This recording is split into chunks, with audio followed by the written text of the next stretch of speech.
Desde que salí de mi pueblo aquella madrugada, con la maleta en una mano y la bolsa de mantitas tejidas en la otra, sentí que algo dentro de mí vibraba con una emoción distinta a todas las que había experimentado antes. No era solo la felicidad de convertirme en abuela, aunque eso por sí solo ya era suficiente para mantenerme despierta durante todo el trayecto. Era algo más profundo, más parecido a la esperanza de que quizá con la llegada de este bebé, las cosas entre Daniel, Camila y yo podrían empezar a sanar. Me había levantado antes del amanecer, cuando el gallo del vecino apenas comenzaba su primer canto y las calles empedradas de mi pueblo todavía dormían bajo el manto fresco de la madrugada. Preparé café en la estufa de gas, ese mismo café que Daniel tomaba cada mañana antes de irse a la escuela cuando era niño, y mientras el aroma llenaba la cocina, revisé por última vez las mantitas que había tejido durante meses. Cada puntada llevaba una oración, cada hilera de estambre guardaba un deseo para ese nieto que estaba por llegar al mundo. Había elegido colores neutros, verdes suaves y amarillos pálidos, porque no sabía si sería niño o niña hasta hace poco, y cuando finalmente me dijeron que esperaban un varón, ya era demasiado tarde para cambiar el diseño. De todas formas, pensé, los colores del amor no tienen género. El autobús salió puntual a las 5 de la mañana.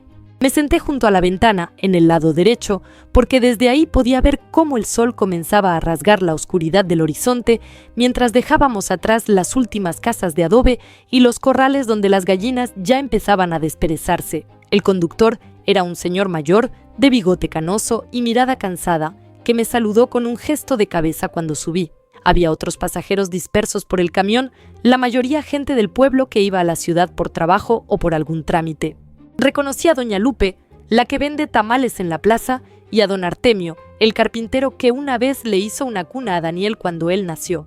Ambos me sonrieron con esa complicidad silenciosa que existe entre la gente que ha compartido el mismo polvo de los caminos durante décadas. No hablamos mucho, pero sus miradas me decían que entendían por qué viajaba, que sabían lo que significa ese vínculo invisible que une a una abuela con un nieto que aún no conoce.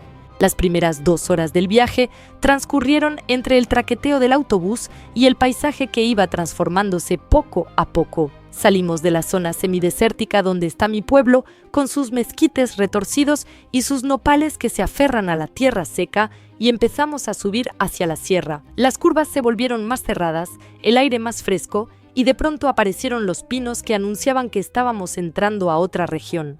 Miré por la ventana y pensé en todos los viajes que había hecho a lo largo de mi vida, pero ninguno se comparaba con este.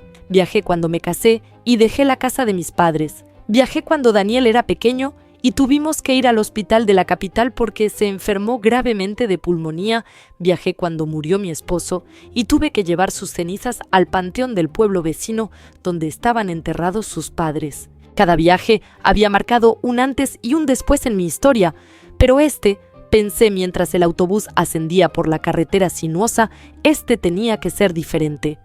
Tenía que ser el viaje de la reconciliación, del encuentro, del perdón mutuo que nunca habíamos verbalizado, pero que todos necesitábamos. Cerré los ojos por un momento y me permití recordar la última vez que había visto a Daniel. Fue hace 4 meses cuando vino al pueblo para avisarme que Camila estaba embarazada. Llegó un sábado por la tarde sin anunciarse, lo cual era raro en él, porque siempre me llamaba antes de venir. Traía una expresión en el rostro que no supe descifrar en ese momento, algo entre la alegría y la preocupación. Me abrazó en el patio de la casa, debajo del árbol de nísperos que plantó su abuelo hace más de 50 años, y me dijo con voz entrecortada que iba a ser abuela. Me quedé paralizada por un segundo, no porque la noticia me sorprendiera tanto, sino porque no esperaba que me la diera de esa manera, tan directo y tan cargado de emoción. Lo abracé fuerte, sentí que era otra vez mi niño pequeño, el que lloraba cuando lo dejaba en la escuela el primer día de clases, el que corría hacia mí cada tarde cuando salía del trabajo. Le dije que estaba feliz, que era la mejor noticia que podía darme, y lo invité a pasar para preparar algo de comer. Pero entonces él me dijo que no podía quedarse mucho tiempo, que Camila lo esperaba en la ciudad porque tenían que ir a ver al doctor. Esa fue la primera señal de que algo no andaba bien. aunque en ese momento no quise verlo. Esa tarde, mientras preparaba quesadillas en el comal y Daniel revisaba su teléfono en la mesa de la cocina, intenté preguntarle cómo estaba Camila, cómo se sentía con el embarazo, si tenían ya planes de nombres o si habían pensado en cómo decorar la habitación del bebé. Sus respuestas fueron breves, casi monosilábicas. Me dijo que Camila estaba bien, que tenía náuseas por las mañanas pero nada grave, que todavía no habían pensado en nombres porque era muy pronto. Cada respuesta cerraba una puerta que yo intentaba abrir. Cada palabra suya me alejaba un poco más de la intimidad que yo esperaba compartir. Cuando terminó de comer, se levantó rápido, me dio otro abrazo apresurado y me dijo que tenía que irse. Le pregunté si podía visitarlos pronto, si Camila necesitaba algo, si había alguna forma en que yo pudiera ayudar. Me miró con esos ojos cafés que heredó de su padre y me dijo que ya me avisarían, que por lo pronto todo estaba bajo control. Salió por la puerta dejando un vacío que se quedó conmigo durante semanas. Esa noche, sola en mi casa, lloré sin entender muy bien por qué. Sabía que algo se había roto hace tiempo entre nosotros, pero no sabía cómo ni cuándo había sucedido. Los meses siguientes fueron una especie de limbo. Daniel me llamaba de vez en cuando para darme actualizaciones breves sobre el embarazo. Me decía que el bebé estaba creciendo bien, que ya sabían que era niño, que habían elegido el nombre de Mateo. Yo escuchaba cada detalle con avidez, tomando notas mentales, imaginando cómo sería ese nieto que aún no conocía. Le preguntaba si podía ir a visitarlos, si podía acompañar a Camila a alguna cita con el doctor, si necesitaban que les llevara algo del pueblo. Sus respuestas siempre eran evasivas. Me decía que Camila estaba muy ocupada con el trabajo, que los fines de semana tenían muchas cosas que hacer, que mejor esperara a que el bebé naciera para planear una visita. Cada vez que colgaba el teléfono, sentía que la distancia entre nosotros se hacía más grande, no solo en kilómetros, sino en algo más intangible y doloroso. Empecé a tejer las mantitas como una forma de mantenerme conectada con ellos, como si cada puntada fuera un hilo invisible que me uniera a ese bebé que crecía en el vientre de una mujer que nunca me había aceptado del todo. Porque esa es la verdad que nadie dice en voz alta, pero que todos sabemos. Camila nunca me quiso cerca. Desde el día en que Daniel me la presentó, hace 5 años, sentí esa barrera invisible pero firme que ella había construido entre nosotras. La conocí en una fonda de la ciudad, un lugar ruidoso lleno de gente que iba y venía, donde era difícil tener una conversación íntima. Daniel estaba nervioso, se notaba en la forma en que movía las manos y en cómo me miraba esperando mi aprobación. Camila era bonita, eso no podía negarlo, con su cabello largo y sus ojos vivaces, pero había algo en su forma de mirarme que me puso en alerta desde el principio. No era hostilidad abierta, era más sutil que eso, era una especie de evaluación constante, como si estuviera midiendo cada palabra que yo decía, cada gesto que hacía, para confirmar alguna idea preconcebida que tenía sobre mí. Traté de ser amable, de hacerle preguntas sobre su trabajo como maestra, sobre su familia, sobre cómo había conocido a Daniel. Ella respondía correctamente, con educación, pero siempre manteniendo esa distancia que no invitaba a la cercanía. Con el tiempo, esa distancia solo se acentuó. En las pocas ocasiones en que logré visitarlos en la ciudad, Camila siempre encontraba la forma de estar ocupada con algo. Si yo llegaba, ella tenía que salir a comprar algo, o tenía que hacer llamadas importantes, o se encerraba en la recámara diciendo que tenía trabajo de la escuela que revisar. Daniel trataba de compensar su ausencia con conversación forzada, pero ambos sabíamos que no era natural, que había un elefante en la sala del que nadie quería hablar. Yo intenté hablar con él varias veces sobre esto, intenté preguntarle si había algo que yo hubiera hecho para ofender a Camila, si había algún malentendido que pudiéramos aclarar. Él siempre esquivaba el tema, me decía que no era nada personal, que Camila era así con todo el mundo al principio, que solo necesitaba tiempo para abrirse. Pero pasaron los meses y luego los años, y ese tiempo nunca llegó. La boda fue especialmente dolorosa. Yo había soñado con ayudar a organizar la boda de mi hijo, con estar involucrada en cada detalle, pero Camila y su familia se encargaron de todo. Me avisaron de la fecha con apenas 2 semanas de anticipación, me mandaron una invitación formal como si fuera una invitada más y no la madre del novio. El día de la boda me sentaron en una mesa lateral, lejos de la mesa principal donde estaban los padres de Camila. Durante la ceremonia lloré. Pero no solo de felicidad, como todos pensaron, sino también de tristeza por todo lo que no estaba haciendo, por todo lo que podría haber sido diferente. El autobús hizo una parada en un pueblito a mitad del camino. Bajé a estirar las piernas y compré un café en un puesto improvisado que había junto a la terminal. Era café de olla, con canela y piloncillo, el tipo de café que me recuerda a mi infancia, a las mañanas frías en casa de mi abuela. Me quedé parada junto al puesto, soplando la superficie del café caliente, viendo cómo los demás pasajeros bajaban a hacer sus necesidades o a comprar comida para el resto del viaje. Don Artemio se acercó y me preguntó si estaba emocionada por conocer a mi nieto. Le dije que sí, que llevaba meses esperando este momento. Él sonrió y me contó que cuando nació su primer nieto hace ya muchos años, sintió que la vida le daba una segunda oportunidad, que podía ser para ese niño lo que quizá no pudo ser para sus propios hijos por las circunstancias de la vida. Sus palabras me resonaron profundamente. Yo también sentía que este bebé era una oportunidad no solo para ser abuela, sino para reconstruir algo que se había perdido con Daniel, para demostrarle que podía estar presente, que podía ser parte de su nueva familia si él me lo permitía. Subimos de nuevo al autobús y continuamos el viaje. El paisaje había cambiado otra vez. Ahora atravesábamos valles verdes salpicados de pueblos pequeños y ranchos ganaderos. Vacas pastaban en los potreros junto a la carretera, y de vez en cuando veíamos caballos corriendo libres cerca de las cercas de alambre. Pensé en mi esposo, en cómo le hubiera gustado estar aquí conmigo en este momento. Él murió hace 8 años de un infarto repentino, sin aviso, sin tiempo para despedidas. Daniel tenía 24 años entonces, acababa de terminar la universidad y estaba empezando a trabajar como enfermero. La muerte de su padre lo cambió. Se volvió más serio, más distante, como si algo dentro de él se hubiera endurecido. Yo traté de estar cerca, de acompañarlo en su duelo, pero él se cerró. Me decía que estaba bien, que podía manejarlo solo, pero yo veía en sus ojos que no era cierto. Quizá ahí empezó la fractura entre nosotros, en ese duelo no compartido, en esas emociones que nunca procesamos juntos porque él decidió hacerlo solo y yo no supe cómo insistir sin parecer invasiva. Cuando conoció a Camila, 1 año después de la muerte de su padre, pensé que eso lo ayudaría a sanar, que el amor de una pareja nueva podría devolverle esa luz que había perdido. Al principio pareció funcionar. Daniel hablaba de ella con entusiasmo. Me contaba por teléfono sobre los lugares a donde iban juntos, las películas que veían, los planes que tenían. Yo me alegraba sinceramente por él. Sentía que finalmente estaba saliendo del pozo oscuro en el que había caído. Pero cuando la conocí, algo en mi interior me dijo que las cosas no iban a ser fáciles. No era que Camila fuera una mala persona, nada de eso, pero había una incompatibilidad fundamental entre su visión de la familia y la mía. Ella venía de una familia muy unida, pero también muy cerrada, donde los vínculos familiares eran fuertes pero exclusivos. Yo venía de una tradición diferente, donde la familia se extendía como ramas de un árbol, donde las puertas siempre estaban abiertas para quien quisiera entrar. Esas dos visiones chocaban constantemente, aunque nadie lo dijera abiertamente. Recordé la primera vez que fui a su casa después de que se casaran. Daniel me había invitado a pasar un fin de semana con ellos.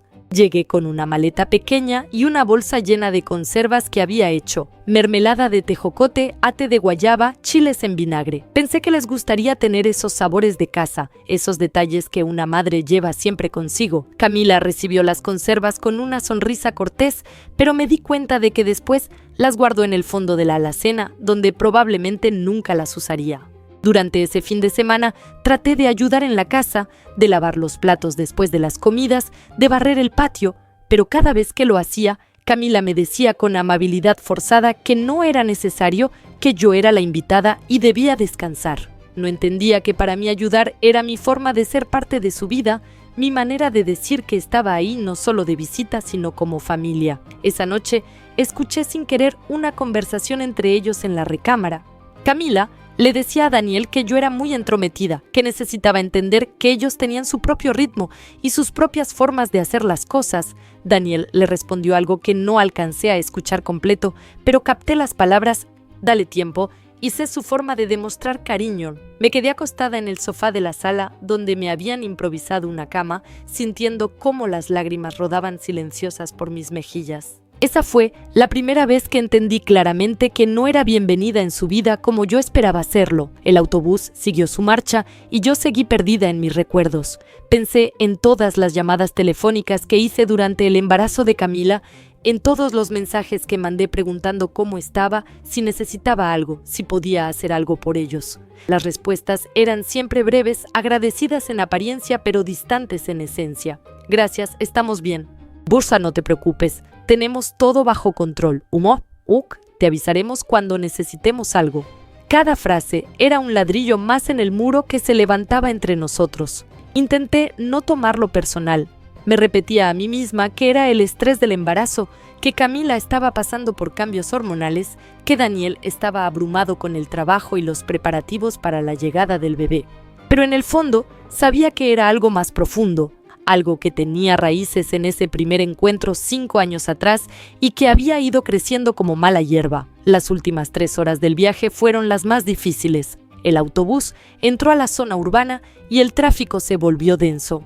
Avenidas amplias llenas de coches, edificios altos que tapaban el cielo, gente apurada caminando por las banquetas. Todo tan diferente a mi pueblo donde conocía cada calle, cada casa, cada rostro. Me sentí pequeña y fuera de lugar, como una extraña en un mundo que no me pertenecía. Revisé mi bolso por 10ª vez para asegurarme de que llevaba todo. Las mantitas, un peluche pequeño que había comprado en el mercado del pueblo, una medallita de plata que fue de Daniel cuando era bebé. Cada objeto era un puente que yo trataba de tender hacia ese nieto que estaba por nacer, una forma de decirle que existía una abuela que lo amaba antes de conocerlo. Cuando el autobús finalmente llegó a la terminal de la ciudad, ya eran pasadas las 4 de la tarde. 11 horas de viaje, 11 horas de anticipación, de nervios, de esperanza. Bajé con mi maleta y mi bolsa y me quedé parada un momento en la terminal, respirando hondo, preparándome mentalmente para lo que venía. Tomé un taxi hacia la clínica donde Camila estaba por dar a luz. Daniel me había mandado la dirección en un mensaje escueto 2 días antes, diciéndome que si quería ir, esa era la clínica. No había más información, no había palabras de bienvenida o de emoción porque yo fuera a estar ahí. Solo la dirección fría y los datos prácticos. El taxi atravesó la ciudad y yo miraba por la ventana sin realmente ver nada.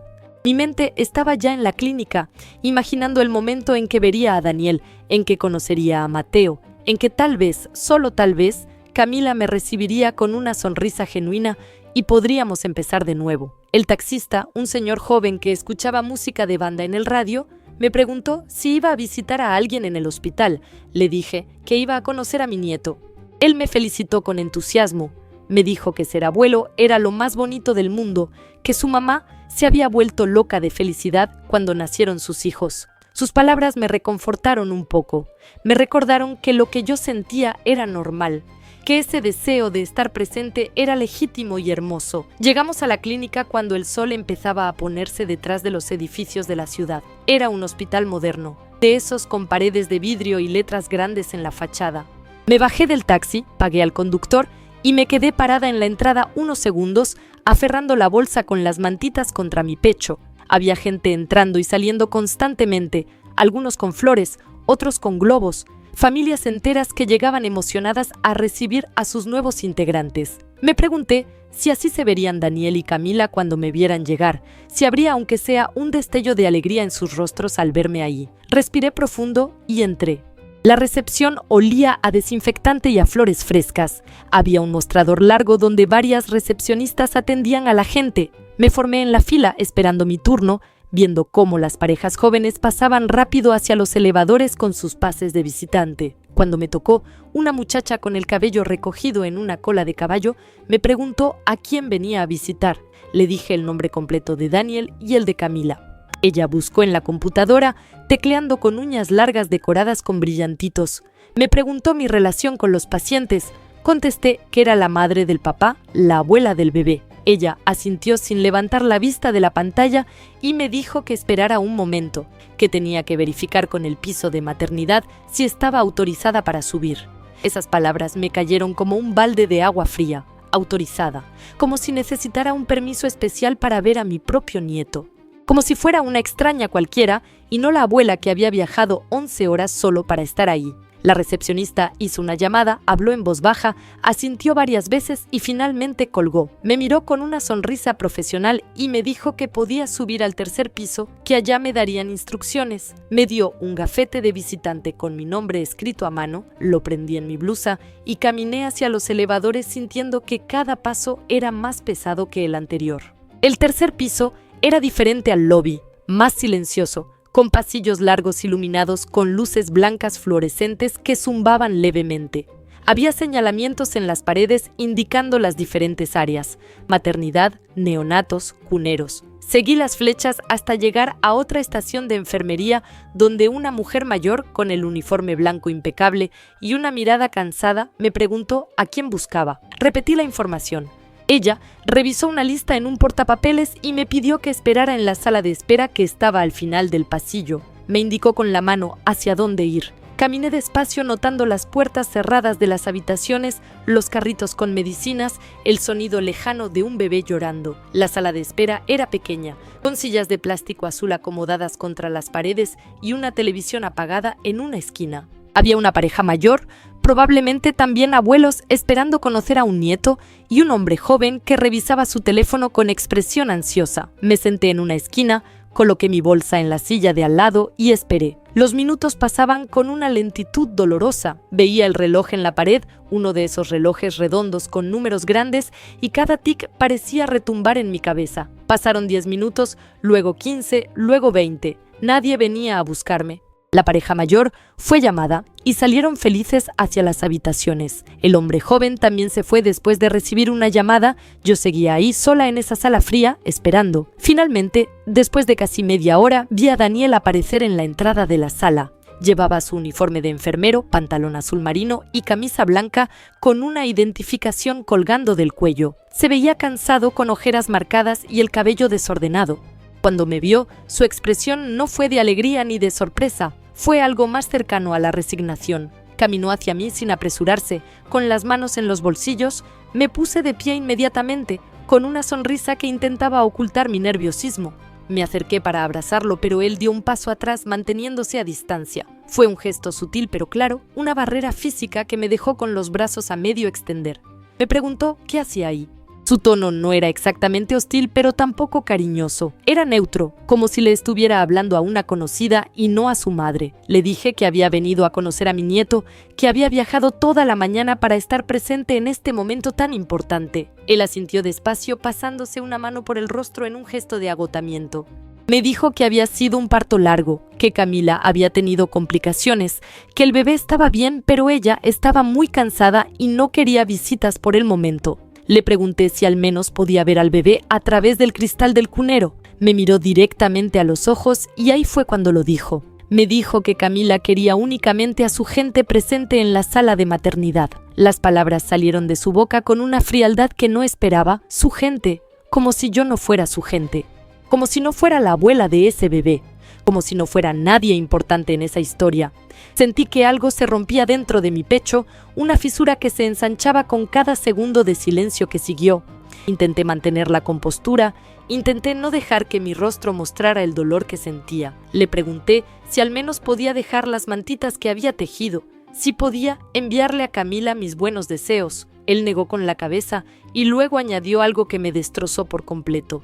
Me dijo que no le moviera las cosas, que ya era suficientemente difícil todo sin que yo apareciera a complicar más la situación. Y luego, con una voz que sonaba más a acusación que a explicación, me dijo que él sabía que yo nunca le había tenido cariño a Camila, que era mejor así, que me fuera antes de que las cosas se pusieran más tensas. Esa acusación me quitó el aliento. Nunca le tuve cariño a Camila. Esas palabras rebotaron en mi cabeza como balas. Quise gritarle que no era cierto, que siempre intenté acercarme a ella, que cada rechazo que recibí de su parte lo tragué en silencio para no causar problemas, que me dolía profundamente que él no pudiera ver todo lo que había hecho por mantener la paz. Pero no dije nada de eso, no pude. La garganta se me cerró y las palabras se quedaron atrapadas ahí, ardiendo. Nos quedamos mirándonos unos segundos que parecieron eternos. Vi en sus ojos a mi hijo, pero también vi a un extraño, a alguien que había levantado muros tan altos que yo ya no podía escalar. Pensé en todas las cosas que podría decirle, en todos los argumentos que podría dar para defender mi presencia ahí, para explicarle que mi viaje no era una imposición, sino un acto de amor. Pero también entendí algo en ese momento, que nada de lo que dijera cambiaría su posición. Él ya había tomado su decisión, o más bien, Camila había tomado la decisión por ambos y él la había aceptado. Yo estaba de más ahí, era un estorbo, una presencia incómoda en un momento que debería ser de pura felicidad. Bajé la mirada. No quería que viera las lágrimas que empezaban a formarse en mis ojos. Asentí despacio, tragándome todo lo que quería decir, todas las palabras que se me amontonaban en la garganta. Le dije en voz baja que entendía, que no quería causar problemas, que me iba. Él no dijo nada más. Se quedó ahí parado, con las manos todavía en los bolsillos, viendo cómo yo recogía mi bolsa y me daba media vuelta. Caminé hacia los elevadores con la dignidad que me quedaba, manteniendo la espalda recta aunque por dentro me estuviera derrumbando. No volteé a verlo. Si lo hubiera hecho, creo que me habría quebrado ahí mismo en ese pasillo frío de hospital. El elevador tardó una eternidad en llegar. Me quedé parada frente a las puertas metálicas, viendo mi reflejo distorsionado en ellas. Me veía pequeña, vieja, fuera de lugar. Cuando finalmente las puertas se abrieron, entré rápido y apreté el botón de planta baja con más fuerza de la necesaria. Las puertas se cerraron y solo entonces me permití llorar. Las lágrimas rodaban silenciosas por mis mejillas mientras el elevador descendía. Apreté la bolsa con las mantitas contra mi pecho, esas mantitas que había tejido con tanto amor y que ahora parecían símbolos de un rechazo que dolía más de lo que jamás imaginé. Salí de la clínica caminando rápido, como si al alejarme físicamente del lugar pudiera alejarme también del dolor. Las calles de la ciudad estaban llenas de gente que iba y venía con sus propias vidas, ajenos por completo a la tragedia personal que yo estaba experimentando. Me detuve en una esquina sin saber muy bien hacia dónde ir. No había planeado un lugar donde quedarme porque asumí que Daniel me ofrecería hospedarme con ellos o al menos me ayudaría a encontrar un hotel cercano. Pero ahora estaba sola, en una ciudad que apenas conocía, con el corazón roto y sin un plan. Caminé sin rumbo durante un rato hasta que encontré un parque pequeño. Me senté en una banca debajo de un árbol grande, probablemente un fresno, y dejé que la realidad de lo que acababa de pasar me cayera encima con todo su peso. 11 horas de viaje, 11 horas de ilusión, de esperanza, de creer que este momento iba a ser el inicio de algo mejor. Y todo para esto, para ser rechazada, para ser acusada de no querer a una nuera que nunca me dio la oportunidad de quererla, para ser expulsada del nacimiento de mi propio nieto. La injusticia de todo aquello me quemaba por dentro. No era justo, no lo era, pero más allá de la injusticia, lo que más me dolía era la acusación de Daniel, que yo nunca le había tenido cariño a Camila. Esa frase me perseguía, me atormentaba, me hizo cuestionarme a mí misma, revisar cada interacción que había tenido con ella a lo largo de los años. ¿Era cierto? ¿Había algo en mi comportamiento que ella había interpretado como falta de cariño? Repasé mentalmente cada encuentro, cada conversación, cada detalle. Recordé la primera vez que intenté cocinarle algo especial, un mole que me había tomado todo el día preparar. Lo llevé a su casa con tanta ilusión, pensando que podría conectar con ella a través de la comida, que es mi forma de demostrar amor. Pero cuando se lo ofrecí, ella me agradeció con educación y me dijo que no comía picante porque le hacía daño al estómago. Daniel se comió el mole solo, mientras Camila preparaba una ensalada para ella. Me sentí tonta, rechazada, pero no dije nada. Sonreí y le dije que no había problema, que la próxima vez haría algo diferente. Pero nunca hubo una próxima vez porque nunca me volvieron a invitar a comer. Recordé también el día en que intenté regalarle unas plantas para su departamento. Yo tengo un jardín pequeño en mi casa del pueblo, lleno de geranios, bugambilias y hierbas de olor. Pensé que a ella le gustaría tener algo verde en su departamento de la ciudad. Escogí las plantas más bonitas, las puse en macetas decoradas que pinté yo misma y se las llevé con toda la ilusión del mundo. Camila las recibió y las puso en el balcón, pero cuando volví a visitarlos meses después, las plantas estaban secas, muertas por falta de agua. Le pregunté qué había pasado y ella me dijo con naturalidad que se le olvidaba regarlas, que no tenía tiempo para cuidar plantas. Esa respuesta me dolió más de lo que debería. No era por las plantas en sí, era por lo que representaban. Mi intento de construir un puente entre nosotras y su completo desinterés en cruzarlo. Pensé en todas las veces que llamé para preguntar cómo estaba, en todos los mensajes que envié felicitándola por sus logros en el trabajo, en todos los pequeños gestos que hice tratando de demostrarle que la aceptaba como parte de la familia. Pero cada gesto mío parecía caer en un vacío, sin eco, sin respuesta. Y ahora Daniel me acusaba de no tenerle cariño. La ironía era casi cruel. No era yo quien no quería acercarse, era ella quien no permitía el acercamiento. Pero de alguna manera, en la narrativa que ellos habían construido sobre nuestra relación, yo era la villana, la suegra fría que nunca aceptó a la esposa de su hijo. El sol se había puesto completamente y el parque empezaba a llenarse de sombras. Saqué mi teléfono para ver la hora, eran casi las 7 de la noche. Tenía varios mensajes sin leer de doña Lupe y de algunas vecinas del pueblo preguntando cómo había ido todo, si ya había conocido al bebé, si todos estaban bien. No tuve fuerzas para responder. ¿Qué les iba a decir? ¿Que mi propio hijo me había corrido del hospital? ¿Que me había acusado de no querer a su esposa? ¿Que había viajado 11 horas para nada? Me guardé el teléfono y me quedé ahí sentada viendo cómo las luces del alumbrado público se encendían una por una. Finalmente me obligué a levantarme y a buscar un lugar donde pasar la noche. Encontré un hotel pequeño a unas cuadras del parque, de esos hoteles viejos que tienen alfombras desgastadas y papel tapiz en las paredes. No me importó. Solo quería un lugar donde poder encerrarme y procesar todo lo que había pasado. Pagué por una noche, subí a la habitación que me asignaron en el segundo piso y en cuanto cerré la puerta detrás de mí, me derrumbé. Me senté en la orilla de la cama y lloré con una intensidad que no había experimentado desde la muerte de mi esposo. Lloré por el rechazo, por la injusticia, por la relación rota con mi hijo, por ese nieto que había nacido y al que no me permitían conocer. Lloré también por todos los años de intentos fallidos, por todas las veces que tragué mi dolor para mantener la paz, por todas las ocasiones en que guardé silencio cuando debería haber hablado. Lloré por la madre que fui y que quizá no fue suficiente para Daniel, por las expectativas no cumplidas, por los sueños rotos de lo que pensé que sería mi vida como abuela. Y lloré por mí misma, por la mujer de 62 años que había viajado 11 horas con el corazón lleno de esperanza solo para descubrir que no era bienvenida en la vida de su propio hijo. Cuando finalmente se me acabaron las lágrimas, me quedé ahí sentada en el silencio de la habitación, escuchando los sonidos de la ciudad que entraban por la ventana. Coches pasando, gente hablando en la calle, música lejana de algún bar. Todo tan ajeno, tan distante de mi realidad. Me levanté y saqué las mantitas de la bolsa. Las extendí sobre la cama, esas mantitas verdes y amarillas que había tejido con tanto amor. Las toqué, pasando los dedos por cada punto, recordando las tardes que pasé tejiendo mientras imaginaba cómo sería envolver a mi nieto en ellas. Ahora parecían objetos sin propósito, testigos mudos de un amor rechazado. Me di un baño largo dejando que el agua caliente aflojara la tensión de mi cuerpo. Me puse el camisón que había traído, uno viejo pero cómodo que uso cuando duermo sola en casa.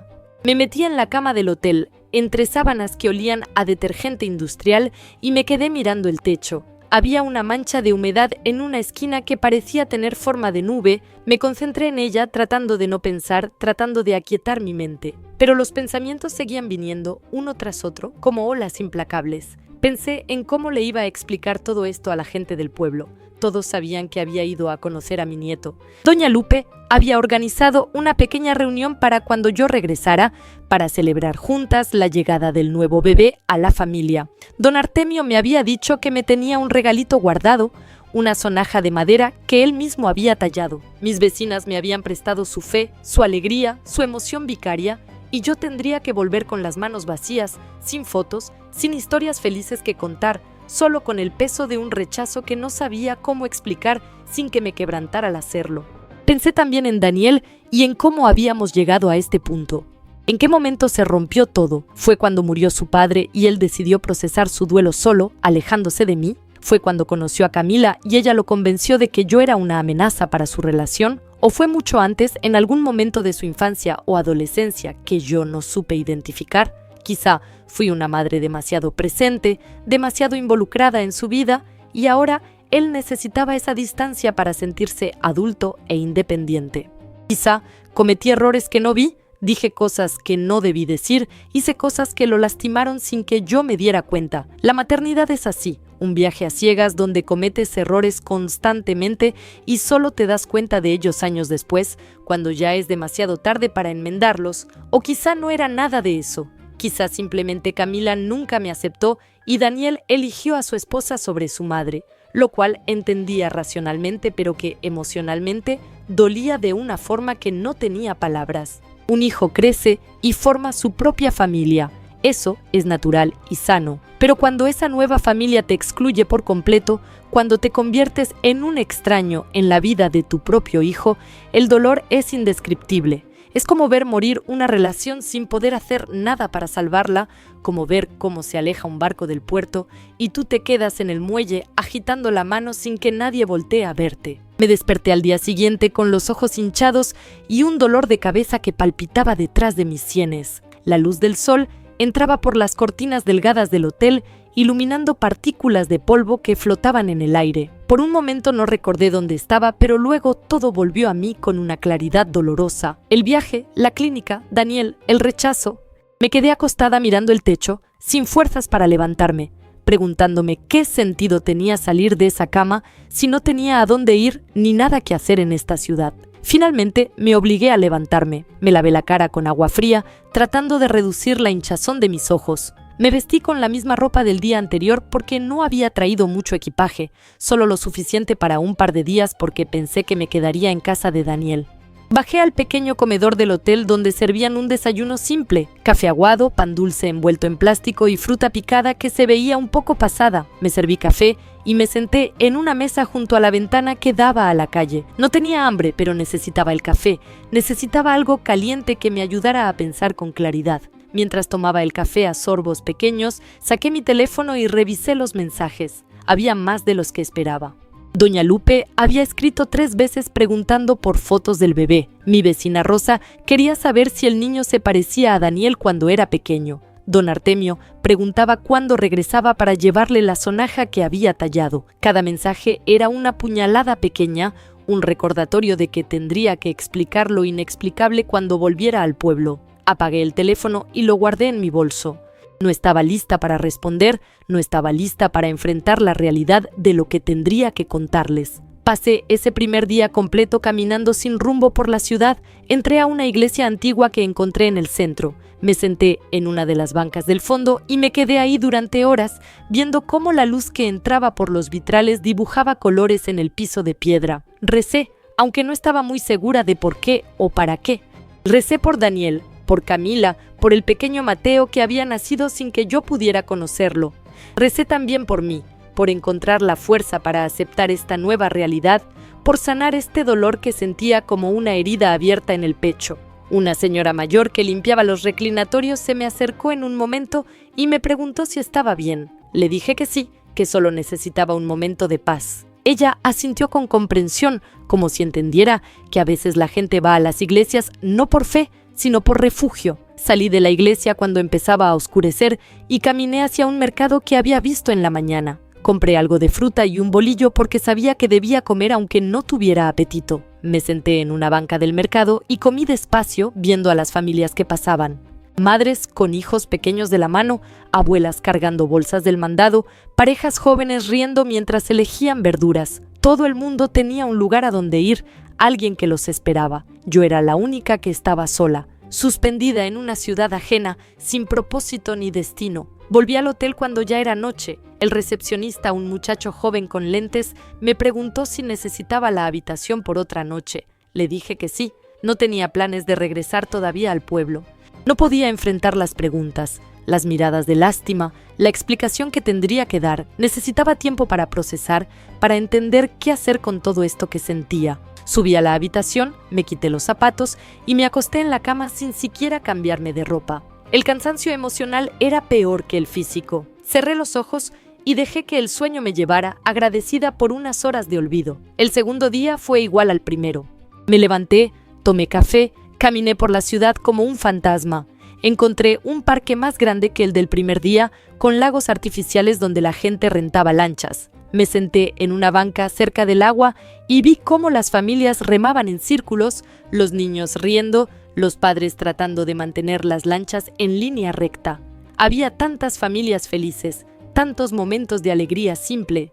Y yo ahí, con mi bolsa llena de mantitas que nadie quería, con un amor de abuela que no tenía a dónde dirigir. La ironía era cruel. Había tanto amor dentro de mí esperando salir, esperando tener un receptor, y la única persona que podría recibirlo me lo impedía. Fue en ese parque donde finalmente empecé a llorar otra vez, pero esta vez diferente. No eran lágrimas de dolor agudo, sino de aceptación triste, de comprensión lenta de que quizá así serían las cosas de ahora en adelante. Quizá nunca conocería a Mateo. Quizá Daniel había hecho su elección definitiva y yo tendría que aprender a vivir con esa ausencia. Una mujer que paseaba con su perro se acercó y me ofreció un pañuelo desechable. Le di las gracias y me limpié las lágrimas. Me preguntó con amabilidad si podía hacer algo por mí. Le dije que no, que solo era un momento difícil. Ella asintió, puso su mano en mi hombro por un segundo en un gesto de solidaridad femenina y siguió su camino.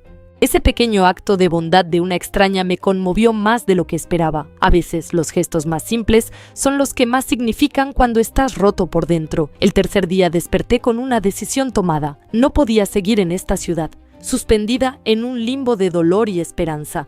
Tenía que volver a mi pueblo, a mi casa, a mi vida. Tenía que enfrentar las preguntas y explicar lo que pudiera explicar. Pero antes de irme, había algo que necesitaba hacer. Necesitaba ver a Daniel una vez más. Necesitaba intentar hablar con él con calma, sin las emociones a flor de piel de aquel primer encuentro en la clínica. Necesitaba entender por qué me acusaba de no querer a Camila. Necesitaba decirle mi verdad antes de aceptar el silencio que él parecía querer imponerme. Busqué en mi teléfono la dirección de su departamento. La había guardado hace meses cuando me la dio para mandarle unas cosas por paquetería. Tomé un taxi y le di la dirección al conductor. El viaje duró unos 20 minutos. El departamento estaba en una zona residencial de clase media, edificios de 4 pisos con fachadas de colores pastel y pequeños jardines en las entradas. Me bajé frente al edificio correcto y me quedé parada ahí un momento, reuniendo valor. No sabía si Daniel estaría en casa o si ya habría regresado al trabajo. No sabía si me recibiría o si me cerraría la puerta en la cara, pero tenía que intentarlo. No podía irme sin intentarlo. Subí las escaleras hasta el tercer piso donde estaba su departamento. El pasillo olía a comida. Alguien estaba cocinando frijoles. Toqué la puerta con los nudillos, suave al principio, luego con más fuerza. Esperé. Escuché pasos del otro lado y luego la puerta se abrió. Era Daniel, vestido con pants y una camiseta vieja con cara de no haber dormido bien. Cuando me vio, su expresión cambió de sorpresa a algo más parecido a la molestia. No dijo nada. Solo se quedó ahí parado en el umbral, bloqueando la entrada con su cuerpo. Le dije que necesitábamos hablar. Él respondió que no había nada que hablar, que ya todo estaba claro.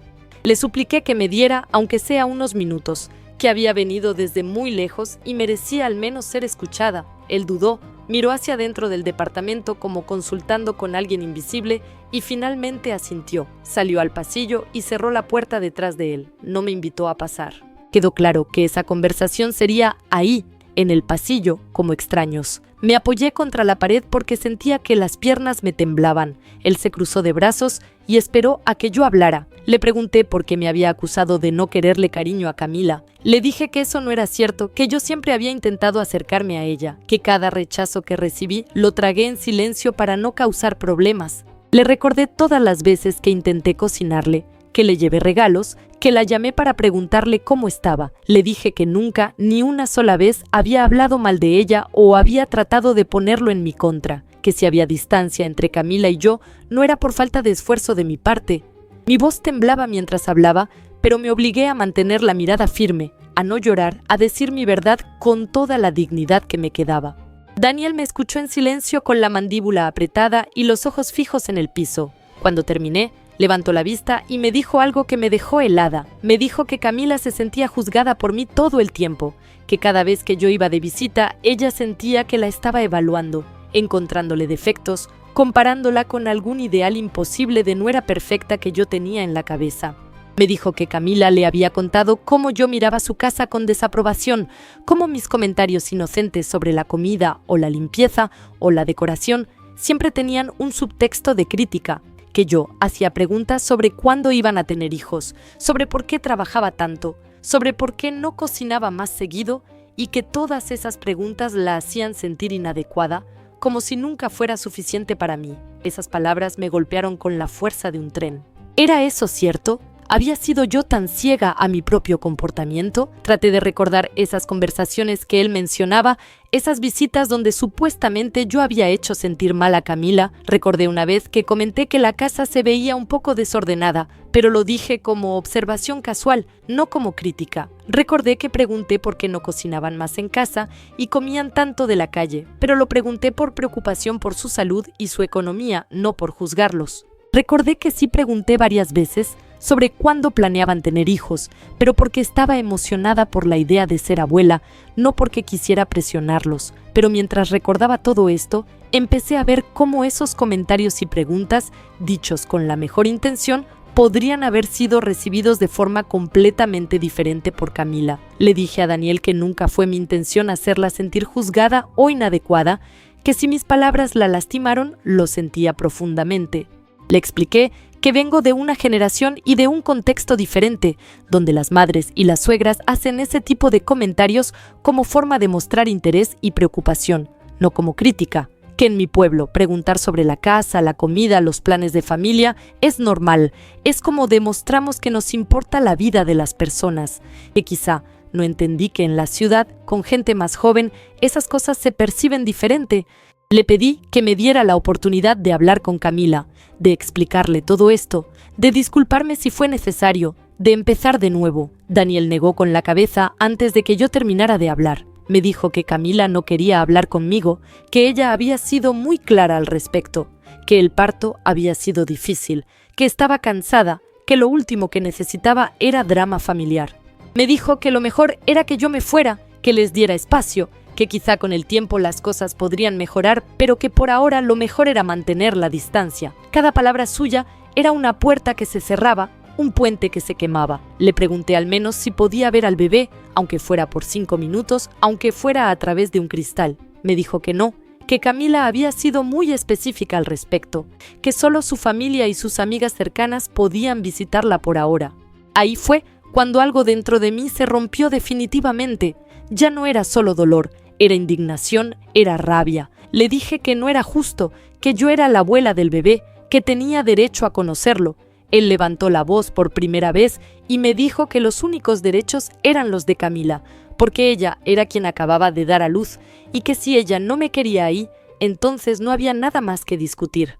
Me dijo que dejara de hacerme la víctima, que dejara de actuar como si todo esto fuera culpa de Camila, cuando yo había contribuido a que la relación llegara a este punto. Esas palabras me cayeron como bofetadas. Hacerme la víctima, como si mi dolor no fuera válido, como si todo fuera mi culpa. Respiré profundo tratando de no perder la compostura.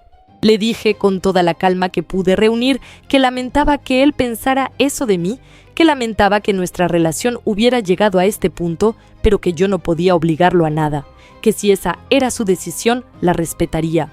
Pero también le dije que algún día, cuando Mateo creciera y preguntara por su abuela paterna, él tendría que explicarle por qué nunca la conoció, que esa responsabilidad sería suya, no mía.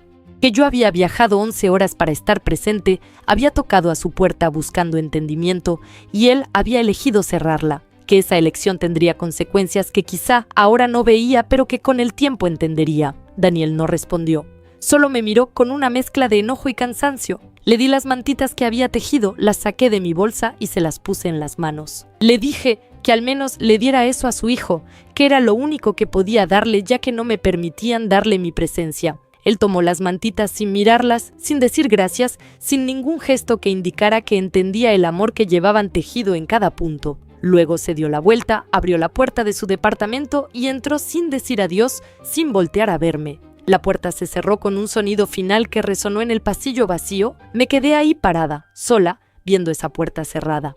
Sentí que algo se había terminado definitivamente en ese momento. No era solo el rechazo, era el fin de una ilusión, la muerte de una esperanza. Durante todos estos años, a pesar de la distancia con Camila, a pesar de los desencuentros con Daniel, yo había mantenido la esperanza de que las cosas podrían mejorar. Había creído que el amor eventualmente vencería, que la familia eventualmente encontraría la forma de unirse.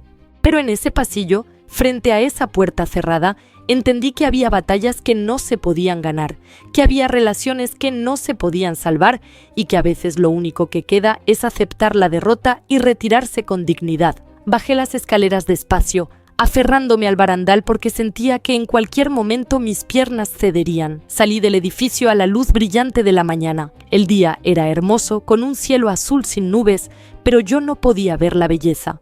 Solo sentía un vacío enorme que me consumía por dentro. Caminé hasta la avenida principal y paré un taxi. Le di la dirección del hotel. Durante el trayecto, el taxista intentó hacer conversación, pero yo solo respondía con monosílabos. Él captó la indirecta y dejó de hablar, poniendo música en el radio para llenar el silencio. De vuelta en el hotel, empaqué mis pocas pertenencias. Doblé la ropa, guardé mi cepillo de dientes, revisé que no dejara nada en los cajones. La bolsa que antes contenía las mantitas ahora estaba vacía. La doblé y la guardé en el fondo de mi maleta. Bajé a la recepción, pagué las 3 noches que había pasado ahí y le pregunté al recepcionista cómo llegar a la terminal de autobuses. Me dio indicaciones y me ofreció llamar un taxi. Acepté agradecida. Mientras esperaba el taxi en la entrada del hotel, respiré el aire de la ciudad por última vez. Esta ciudad que había llegado a conocer en las peores circunstancias posibles, esta ciudad donde había experimentado uno de los rechazos más dolorosos de mi vida. El viaje de regreso a mi pueblo fue completamente diferente al de ida. En el camino de ida venía llena de ilusión, de esperanza, de expectativas. En el de vuelta venía vacía, rota, con un dolor sordo que se asentaba en mi pecho como piedra. Me senté en el mismo lugar del autobús, junto a la ventana del lado derecho, pero esta vez no miré el paisaje. Mantuve los ojos cerrados durante casi todo el trayecto, fingiendo dormir para que nadie me hablara. No quería explicar, no quería conversar, solo quería llegar a casa y encerrarme en mi dolor. Llegué al pueblo cuando ya era de noche. La terminal estaba casi vacía. Tomé mi maleta y caminé las 6 cuadras hasta mi casa. Las calles estaban oscuras porque varios faroles estaban fundidos, pero yo conocía cada piedra de ese camino. Pasé frente a la casa de doña Lupe y vi luz en su ventana. Seguramente estaba despierta esperando noticias mías. No toqué a su puerta, seguí caminando. Pasé frente a la carpintería de don Artemio, ya cerrada a esa hora. Seguí caminando. Finalmente llegué a mi casa, esa casita de adobe con techo de teja que había sido mi refugio durante tantos años. Abrí la puerta y entré. Todo estaba como lo había dejado. La estufa apagada, la mesa con el mantel de flores, las sillas de madera que hizo mi esposo hace tantos años. Me senté en una de esas sillas y finalmente me permití soltar todo lo que había estado conteniendo durante el viaje. Lloré con sollozos profundos que salían desde lo más hondo de mi ser. Lloré por Daniel, por Camila, por Mateo, por mí misma. Lloré por todas las ilusiones perdidas, por todos los futuros que nunca serían, por todas las heridas que no sabía cómo sanar. Los días siguientes a mi regreso fueron los más difíciles. Me encerré en mi casa, sin ganas de salir, sin ganas de enfrentar las preguntas inevitables de los vecinos. Sabía que todos se habían enterado de que había vuelto. En un pueblo pequeño como el mío, todo se sabe. Las cortinas se mueven cuando alguien pasa, las voces viajan por las calles empedradas, los chismes corren más rápido que el viento. Pero respetaron mi silencio inicial. Nadie tocó a mi puerta los primeros 2 días. Era como si todos entendieran que necesitaba tiempo, que algo malo había pasado y que yo no estaba lista para hablar de ello. Me levanté cada mañana sin un propósito claro. Preparaba café por costumbre más que por necesidad. Me sentaba en el patio trasero, debajo del árbol de nísperos, y me quedaba ahí durante horas sin hacer nada. Solo miraba las gallinas picoteando el suelo, escuchaba el canto de los pájaros, sentía el sol calentando mi piel. Todo seguía igual que siempre en mi pequeño mundo, pero yo había cambiado. Algo dentro de mí se había roto en esa ciudad, en ese hospital, en ese pasillo donde mi hijo me cerró la puerta en la cara, y no sabía cómo recomponerlo. Las noches eran peores. Me acostaba temprano porque no tenía nada más que hacer, pero no podía dormir. Me quedaba mirando el techo, repasando cada conversación con Daniel, cada momento de ese viaje frustrado, cada palabra que él me había dicho. Su acusación de que yo nunca le tuve cariño a Camila me perseguía como un fantasma. Me preguntaba una y otra vez si tenía razón, si había algo en mi comportamiento que justificara su percepción. Analizaba cada visita, cada comentario, cada gesto, tratando de encontrar el momento exacto donde todo se había torcido. Pero mientras más lo pensaba, menos claridad tenía. Quizá la verdad era que no había un momento específico, sino una acumulación de malentendidos, de expectativas no cumplidas, de 2 mujeres de generaciones diferentes que nunca lograron encontrar un lenguaje común. Al tercer día, doña Lupe finalmente tocó a mi puerta. Era media mañana y yo estaba barriendo el patio, más por tener algo que hacer que por necesidad real. Escuché sus nudillos contra la puerta de madera y supe que era ella antes de abrir. Tiene una forma particular de tocar, 3 golpecitos suaves y luego una pausa. Abrí la puerta y la encontré parada ahí con una olla tapada con un trapo. Me dijo que había hecho caldo de pollo y pensó en traerme un poco. Era su forma de decir que se preocupaba por mí sin hacer preguntas directas. La invité a pasar y nos sentamos a la mesa de la cocina. Destapó la olla y el aroma del caldo llenó la cocina. Olía a casa, a consuelo, a todas esas cosas que una necesita cuando el corazón está roto. Sirvió 2 platos hondos y comimos en silencio durante un rato. Finalmente, con esa delicadeza que solo las mujeres mayores saben tener, me preguntó cómo había estado todo. No me preguntó por el bebé, ni por fotos, ni por ninguno de los detalles emocionantes que normalmente se comparten después del nacimiento de un nieto. Solo me preguntó cómo había estado todo, dejando la pregunta abierta para que yo decidiera qué tanto quería compartir. Le conté todo, las palabras salieron de mí como un río desbordado. Le conté del viaje, de la ilusión con la que había ido, de cómo Daniel me recibió en el hospital, de la acusación que me hizo, del rechazo de Camila. Le conté de los 3 días que pasé sola en esa ciudad, del hotel triste, de mi intento final de hablar con Daniel en su departamento, de cómo me cerró la puerta sin siquiera agradecerme las mantitas. Le conté todo, y mientras lo hacía, las lágrimas volvieron a rodar por mis mejillas. Doña Lupe escuchó sin interrumpir, asintiendo de vez en cuando, poniendo su mano arrugada sobre la mía en los momentos donde mi voz se quebraba demasiados. Cuando terminé, ella se quedó callada un momento, como pensando bien qué decir. Luego habló con esa sabiduría que da haber vivido muchos años y haber visto muchas historias similares. Me dijo que las relaciones entre madres e hijos son de las más complicadas que existen, que se complican aún más cuando entran las nueras y los yernos, y a veces uno puede hacer todo bien y aún así las cosas salen mal. Me dijo que ella había vivido algo similar con uno de sus hijos, que por años no le habló porque su esposa no la quería cerca, que fue uno de los dolores más grandes de su vida, pero también me dijo que con el tiempo las cosas se acomodaron, que su hijo eventualmente entendió que había sido injusto, que ahora tienen una relación mejor aunque nunca recuperaron completamente lo que se perdió en esos años de silencio. Sus palabras me dieron un poco de esperanza, pero también me hicieron entender que esto podría durar años, que quizá no vería a mi nieto crecer, que me perdería sus primeras palabras, sus primeros pasos, todas esas cosas que una abuela espera compartir. Esa comprensión dolió de una forma nueva, más profunda. No era solo el dolor del rechazo inmediato, era el dolor de imaginar todo un futuro perdido, una relación que nunca se construiría, un amor que no tendría dónde depositarse. Doña Lupe se quedó conmigo toda la mañana, me ayudó a lavar los platos, barrió el patio que yo había dejado a medias, regó las plantas que había descuidado durante mi ausencia. Su compañía silenciosa fue un bálsamo. No trató de convencerme de que todo estaría bien, no me dio consejos no solicitados, no minimizó mi dolor, solo estuvo ahí, presente, siendo un testigo de mi sufrimiento. A veces eso es lo único que uno necesita, alguien que simplemente esté ahí. Cuando se fue, prometió mantener mi historia en confidencia. Me dijo que la gente del pueblo preguntaba, pero que ella les decía que no sabía nada, que esperaran a que yo estuviera lista para hablar. Le agradecí profundamente esa discreción. No estaba lista para que todos supieran, para las miradas de lástima, para los comentarios bien intencionados pero dolorosos. En un pueblo todos son familia y todos se meten en la vida de todos, pero a veces uno necesita procesar las cosas en privado antes de hacerlas públicas. Esa tarde decidí empezar a tejer otra vez. Necesitaba mantener mis manos ocupadas, mi mente enfocada en algo que no fuera darle vueltas a lo mismo. Saqué mi estambre y mis agujas y empecé una nueva cobija, esta vez sin un destinatario en mente. Solo tejer, por el movimiento repetitivo que calma la ansiedad, por el ritmo hipnótico que aquieta los pensamientos.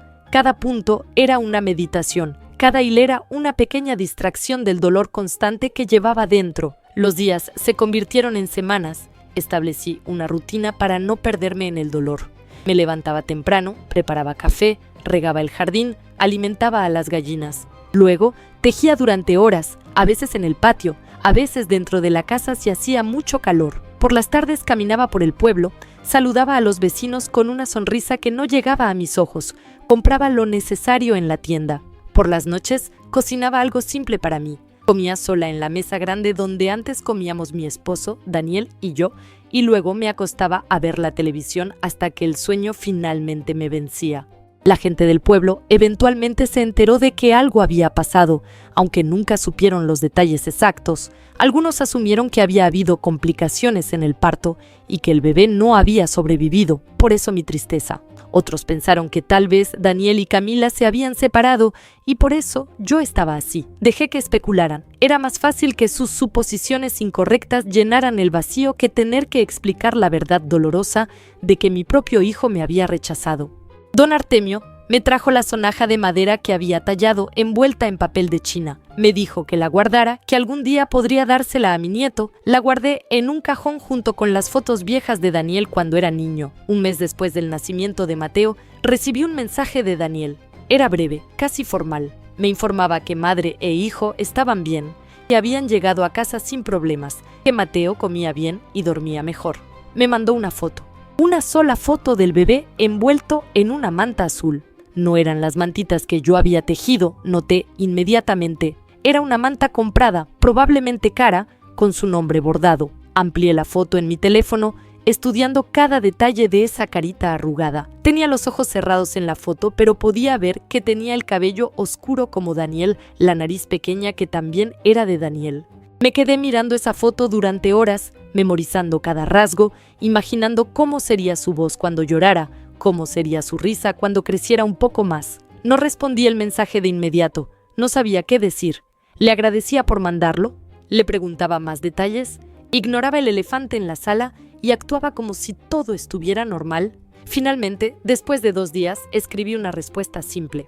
Le dije que me alegraba saber que estaban bien, que el bebé era hermoso, que ojalá algún día pudiera conocerlo. Mandé el mensaje y no recibí respuesta. La foto fue su forma de cumplir con una obligación mínima, de mantener una conexión superficial sin realmente reconectar. Era un gesto vacío que dolía más que el silencio completo.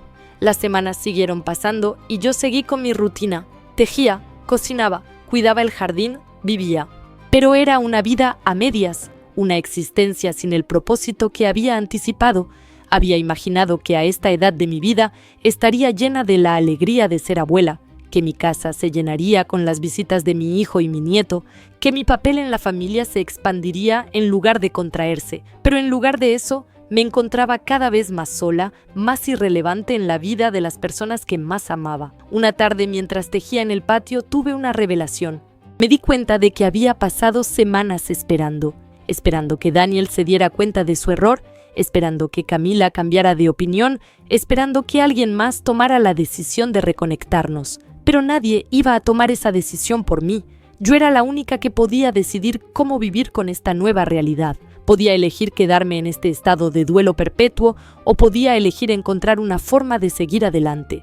No significaba olvidar o dejar de importarme. Significaba aceptar que había cosas fuera de mi control y enfocar mi energía en las cosas que sí podía controlar. Decidí enfocarme en mi propia vida. Empecé a tomar clases de bordado en el centro comunitario del pueblo. Siempre me había gustado bordar, pero nunca había tenido tiempo para perfeccionar la técnica. Ahora tenía todo el tiempo del mundo.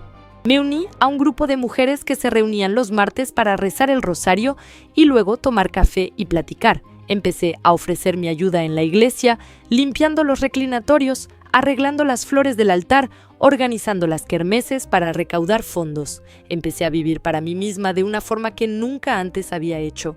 No era felicidad lo que sentía, pero tampoco era esa tristeza aplastante de las primeras semanas. Era algo intermedio, una aceptación melancólica de que la vida no siempre sale como uno la planea, de que uno puede hacer todo bien y aún así perder, de que el amor no siempre es suficiente para mantener unida a una familia. Aprendí a vivir con el hueco que dejó la ausencia de Daniel y Mateo en mi vida. No se llenó, nunca se llenaría completamente, pero aprendí a caminar alrededor de él, a no caer en él cada día. 2 meses después del nacimiento, Daniel me llamó por teléfono. Fue una sorpresa.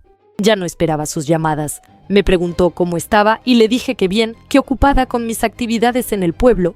Hubo un silencio incómodo donde ninguno de los dos sabía qué decir. Finalmente, él mencionó que Mateo había empezado a sonreír, que era increíble ver cómo cambiaba cada día. Le dije que me alegraba escucharlo. Otro silencio. Luego, él preguntó, con un tono algo vacilante, si yo todavía tenía las fotos de él cuando era bebé. Le dije que sí, que las guardaba en una caja en mi closet. Me pidió si podía mandárselas por mensajería, que Camila quería compararlas con Mateo para ver a quién se parecía más. Algo en esa petición me molestó, no el hecho de querer las fotos, sino la forma, como si yo fuera un archivo al que recurrir cuando necesitaban algo, pero no una persona con quien construir una relación. Le dije que podía mandarle las fotos, pero que preferiría llevárselas en persona, que aprovecharía para conocer finalmente a mi nieto. Él dudó. Pude escuchar la indecisión en su voz. Me dijo que tenía que consultarlo con Camila, que me avisaría. Le dije que estaba bien, que esperaría su respuesta. Colgamos sin mayor ceremonia. Pasó una semana y no recibí respuesta. Pasó otra semana y seguía sin noticias. Entendí el mensaje. La respuesta era no. No iba a permitirme visitar, no iba a abrirme las puertas de su vida. Las fotos eran lo único que querían de mí. El resto podía quedarse en el pueblo. Lejos, fuera de su burbuja familiar. Esa realización dolió, pero de una forma más sorda, más resignada. Ya no tenía la capacidad de sorprenderme o de herirme tan profundamente. Era como si me hubiera vuelto inmune al dolor repetido. Decidí no mandar las fotos. No por venganza o por castigarlos, sino porque me di cuenta de que necesitaba poner límites. Si ellos me mantenían a distancia, yo también podía mantener cierta distancia. Si solo me contactaban cuando necesitaban algo de mí, yo podía elegir cuándo y cómo responder. No era una guerra, era simplemente proteger lo poco que me quedaba de dignidad. Las fotos se quedaron en mi closet, en esa caja donde guardaba todos los recuerdos de cuando Daniel era pequeño. Un día, 3 meses después del nacimiento, sucedió algo inesperado. Estaba en el mercado del pueblo comprando verduras cuando recibí una llamada de un número desconocido. Contesté con cautela. Era una mujer que se presentó como administradora de la clínica donde había nacido Mateo. Mi corazón se aceleró inmediatamente. Pensé que algo malo había pasado, que quizá el bebé o Camila estaban enfermos. Pero no era eso. La mujer me explicó que estaba llamando porque había un saldo pendiente de 9,000 pesos del parto y que según sus registros yo era la persona de contacto alterna para asuntos financieros. Me quedé paralizada en medio del mercado, con el teléfono pegado a la oreja y el bolso de verduras colgando de mi brazo. Persona de contacto alterna, esas palabras me cayeron como una cubeta de agua helada. Después de todo lo que había pasado, después del rechazo, de la humillación, de los meses de silencio, ahora me buscaban para resolver un problema económico. Ahora sí era útil, ahora sí era familia, ahora sí me necesitaban. La ironía era tan cruel que casi me hizo reír, casi. Pero en lugar de risa sentí una rabia que no había sentido antes, una rabia limpia, clara, justificada. Le pregunté a la administradora cómo era posible que yo fuera contacto alterno si nunca había firmado ningún documento, si ni siquiera me habían permitido entrar a la sala de maternidad.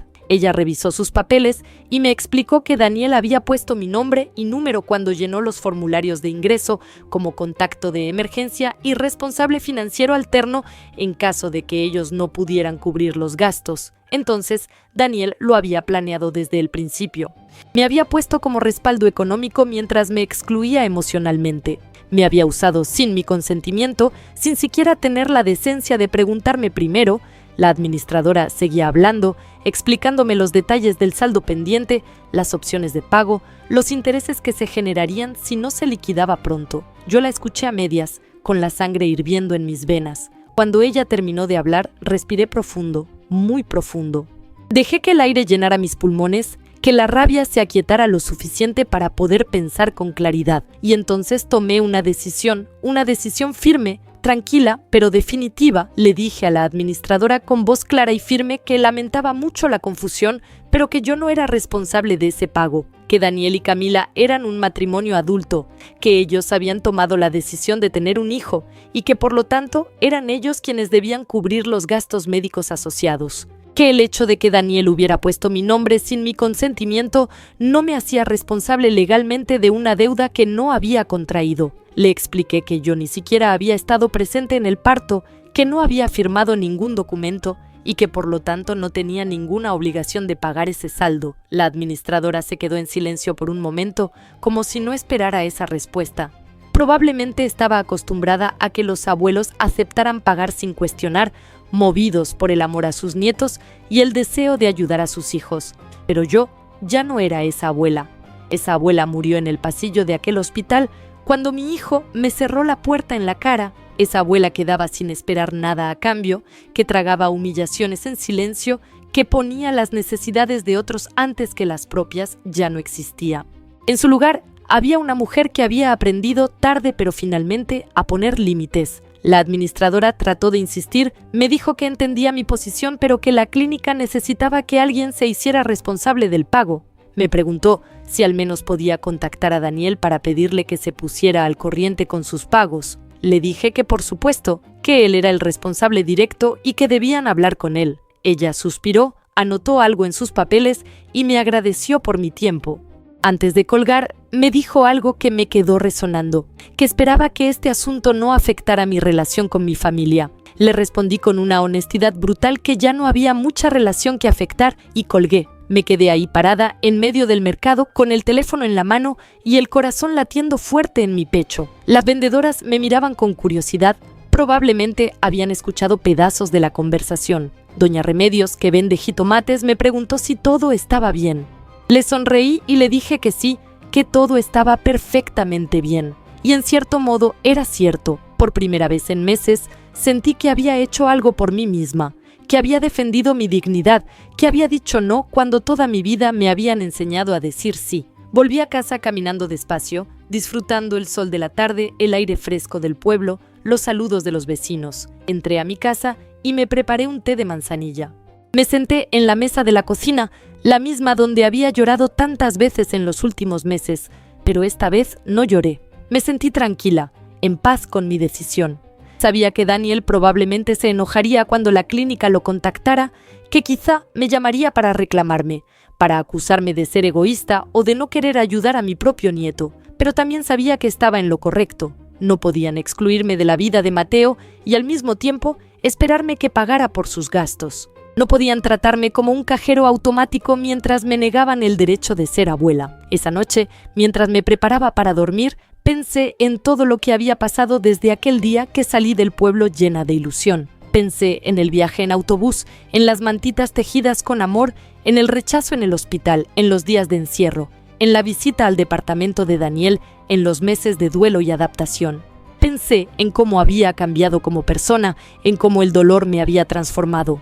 No era la misma mujer que había subido a ese autobús hace 3 meses. Esa mujer era más ingenua, más esperanzada, más dispuesta a tragarse su dolor por mantener la paz. La mujer en la que me había convertido era más fuerte, más consciente de sus propios límites, más capaz de defender su dignidad. No era que ya no amara a Daniel o a Mateo, los amaba profundamente con cada fibra de mi ser. Pero había aprendido que el amor no significa permitir que te pisoteen, que te usen, que te falten al respeto. Había aprendido que el amor propio es igual de importante que el amor a los demás, que cuidar de uno mismo no es egoísmo, sino supervivencia. Había aprendido que a veces la forma más sana de amar a alguien es desde la distancia, respetando los límites que ellos han puesto, pero también poniendo los propios. 2 días después, como lo anticipé, Daniel me llamó. Su voz sonaba tensa, enojada. Me preguntó sin preámbulos por qué le había dicho a la clínica que no iba a pagar. Le expliqué con calma, sin alterarme, que yo no era responsable de sus deudas, que él era un adulto con un trabajo estable y que debía hacerse cargo de sus propias responsabilidades financieras. Él alzó la voz, me dijo que yo era su madre y que las madres ayudan a sus hijos cuando lo necesitan. Le respondí que las madres también merecen respeto, que no pueden esperar ayuda de alguien a quien mantienen alejado de su familia. Hubo un silencio tenso. Luego Daniel dijo algo que reveló mucho, que él había pensado que yo pagaría sin cuestionar, que siempre lo había hecho antes cuando él necesitaba algo, y tenía razón. Durante toda su vida, cada vez que necesitó dinero para la escuela, para la universidad, para el depósito de su departamento, para lo que fuera, yo encontraba la forma de dárselo. A veces me quedaba sin comer bien para poder mandarle lo que necesitaba, nunca le dije que no. Pero eso fue antes, cuando teníamos una relación donde él también se preocupaba por mí, donde había reciprocidad, donde yo sentía que mi sacrificio tenía sentido. Ahora las cosas eran diferentes. Le dije que tenía razón, que antes siempre lo había ayudado, pero que las circunstancias habían cambiado, que yo necesitaba que él entendiera que una relación no puede ser unilateral, que no puede haber solo demandas sin dar nada a cambio, que yo estaba dispuesta a ser parte de su vida y de la vida de Mateo, a ayudarlos en lo que necesitaran, pero que eso requería que ellos también me dejaran ser parte de la familia. Que no podía aceptar ser excluida emocionalmente, pero incluida financieramente. Que eso no era justo y que él lo sabía. Daniel no supo qué responder. Balbuceó algo sobre que las cosas eran complicadas, que Camila tenía sus razones, que él estaba en medio de todo esto. Le dije que entendía que estaba en una posición difícil, pero que él había elegido ponerse en esa posición cuando decidió apoyar el rechazo de Camila hacia mí. Que él era un adulto capaz de tomar sus propias decisiones y que debía hacerse responsable de las consecuencias de esas decisiones. Que yo lo amaba, que siempre lo amaría, pero que ya no podía seguir permitiendo que me trataran como si fuera prescindible. La conversación terminó sin resolución. Él colgó diciendo que hablaríamos después cuando estuviera más calmado. No volvió a llamar. Pasaron las semanas y no supe nada más de él. No supe si finalmente pagó la deuda del hospital, no supe cómo estaba Mateo, no supe nada de sus vidas. El silencio se instaló entre nosotros de forma definitiva. Ya no era solo distancia física o emocional, era una ruptura completa de comunicación, y aunque dolía, también había cierta liberación en ello.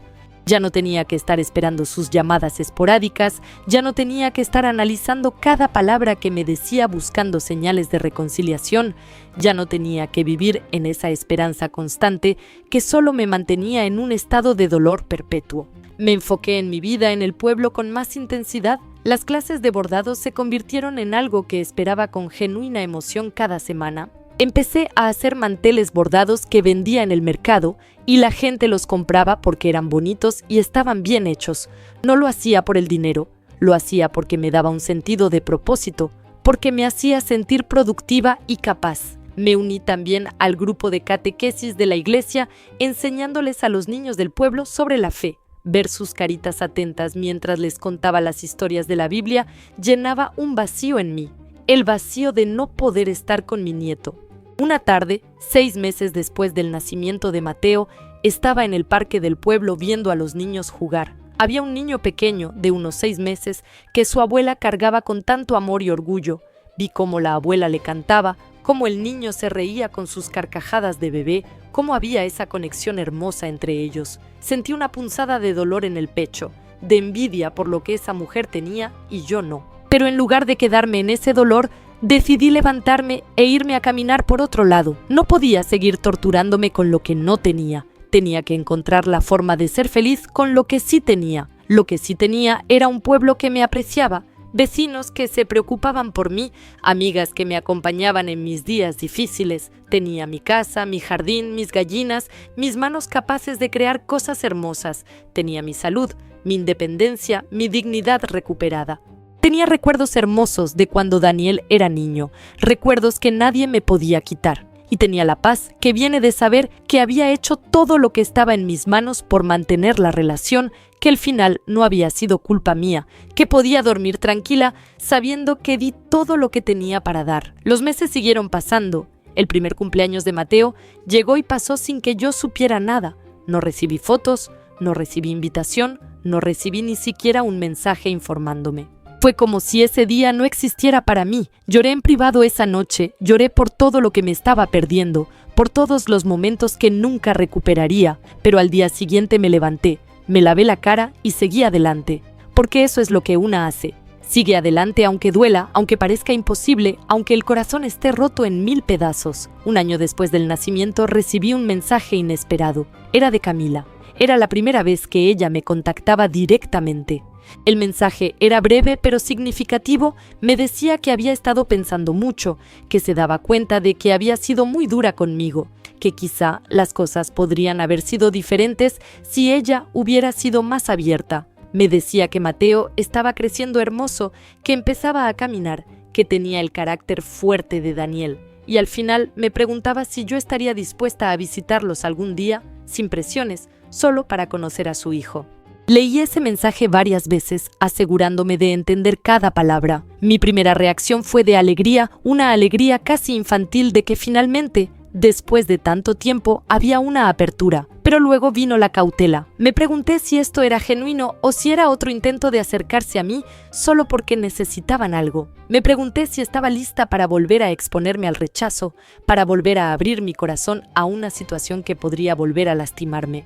Me tomé varios días para responder, días en los que pesé cuidadosamente qué quería hacer. Finalmente respondí.